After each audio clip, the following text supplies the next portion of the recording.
Ciao a tutti, intanto vi voglio ringraziare per le numerose visioni dei video degli ultimi giorni, abbiamo raggiunto quasi 400 visualizzazioni complessive. Per questo vi invito ancora una volta ad iscrivervi al canale, ma soprattutto a partecipare, commentando, proponendo temi, facendo critiche, perché questo percorso lo stiamo veramente costruendo insieme e quindi c'è bisogno assolutamente della vostra partecipazione, che è fondamentale. Dopo l'ultimo video che avevamo dedicato al giorno del ricordo e alla tragedia, quindi delle foibe, riprendiamo invece il nostro percorso che dall'Unità d'Italia ci porta direttamente alla Prima Guerra Mondiale, ossia una tappa veramente fondamentale nella costruzione della nostra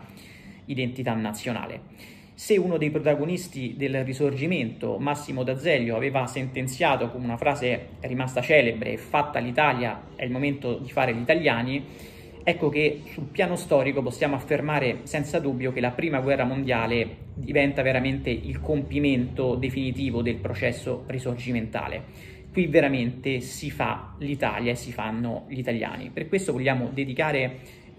questo appuntamento a una memoria così importante, che non solo deve essere condivisa, ma deve essere valorizzata e deve assolutamente appartenere a tutta la comunità nazionale. Lo facciamo per vari motivi, ne elenchiamo i principali ovviamente per questioni di tempo e di spazio. In primis perché dentro le trincee della Prima Guerra Mondiale veramente avviene il miracolo della nascita degli italiani come popolo.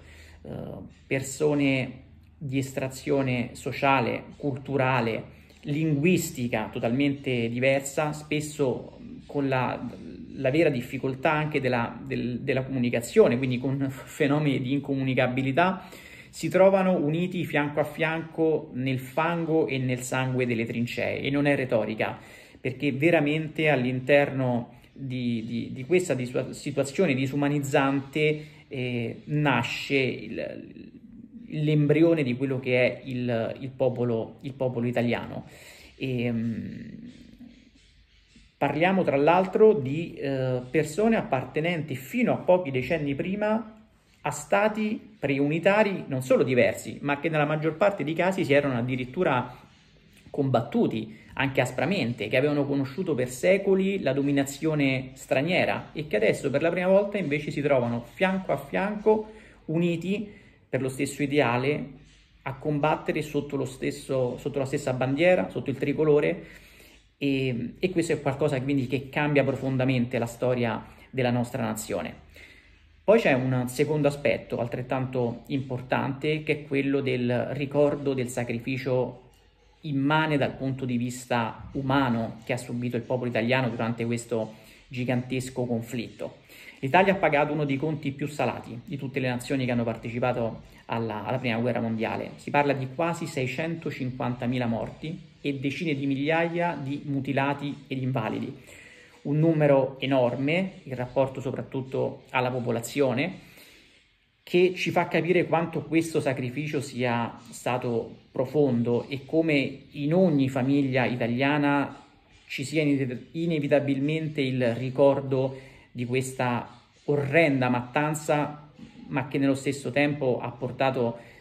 e porta ancora oggi a ricordarlo con orgoglio, con rispetto e con l'onore che si deve a chi si è sacrificato. Poi c'è un terzo elemento che spesso dimentichiamo, cioè l'Italia come la conosciamo oggi, anche territorialmente proprio parlando, è frutto è conseguenza di questo gigantesco sacrificio. Il motto, il grido dei nostri fanti era a Trento, a Trieste, e questo effettivamente è successo, ma non solo. Quindi alla fine del conflitto l'Italia otterrà sì Trento e quindi il Trentino, ma anche quello che è l'odierno Alto Adige con la provincia di Bolzano,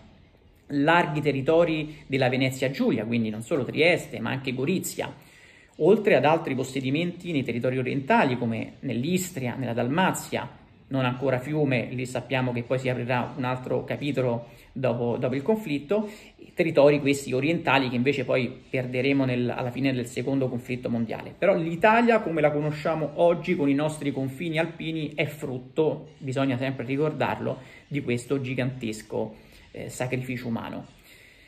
Per questo io ritengo che il 4 novembre, quindi il giorno in cui festeggiamo la vittoria, la festa che oggi viene definita delle Forze Armate e dell'Unità Nazionale e che un tempo era festività nazionale, debba e possa tornare ad essere una giornata in cui tutti gli italiani si riconoscono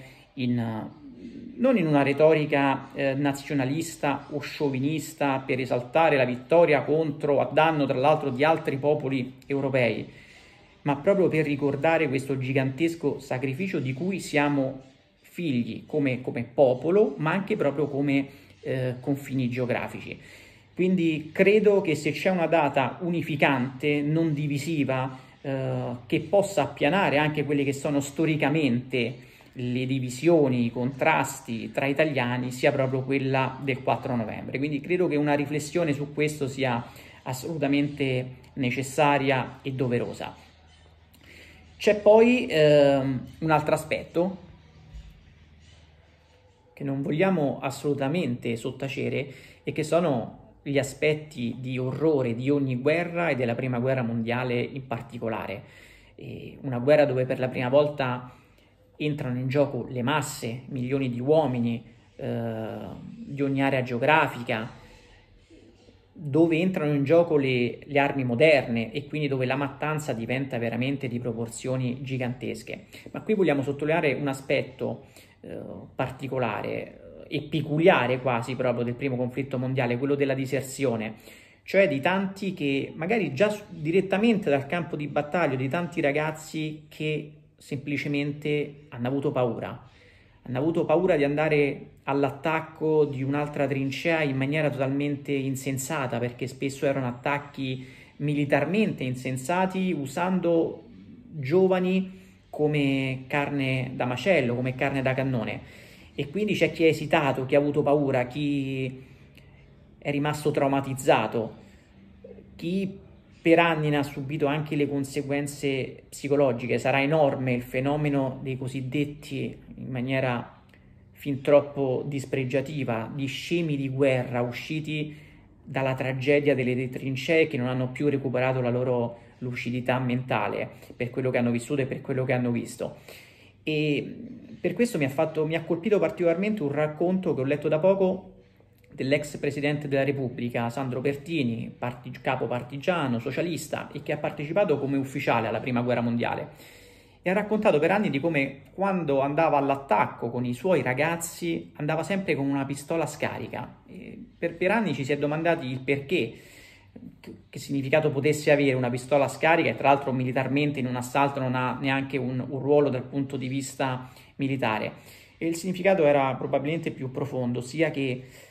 temeva di dover usare quella pistola, lui ufficiale, contro qualcuno dei suoi ragazzi, magari contro qualcuno che improvvisamente, preso dalla paura, avesse esitato, avesse mollato, fosse tornato indietro, e quindi per non trovarsi in quella situazione preferiva avere sempre la pistola da ufficiale scarica. Ecco, questo ci fa capire di come questi aspetti assolutamente tragici non vanno sottaciuti, vanno raccontati, ma che debbano andare però di pari passo con il rispetto, l'onore per chi ha combattuto, per chi si è sacrificato fino alla fine, per chi ha subito indicibili veramente sofferenze. Per questo nei prossimi video vogliamo raccontare anche una carrellata di eroi nazionali della Prima Guerra Mondiale. Ce ne sono tanti, entrano di diritto nel pantheon veramente della nostra memoria condivisa e degli eroi da ricordare e da tramandare di generazione in generazione. Lo ripeto ancora una volta, non per sciovinismo, non per nazionalismo esasperato, ma per amor di patria, quello sì, per amore della nostra comunità nazionale e per il sacrificio enorme di chi ci ha preceduto, avendo ben chiaro che la Prima Guerra Mondiale non è stata sicuramente soltanto il 4 novembre, il giorno della vittoria. Il capo di Stato Maggiore Armando Diaz, che declama il famoso bollettino della vittoria dicendo che l'esercito austriaco è definitivamente battuto, compiendo in questo veramente il percorso anche risorgimentale, e che è ormai un esercito in ritirata e in disfatta.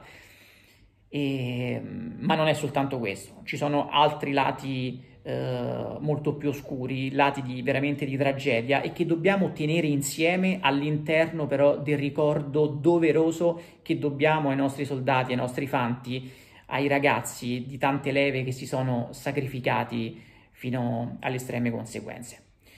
Vi do appuntamento allora ai prossimi video per approfondire qualcuna di queste straordinarie figure. Grazie, alla prossima!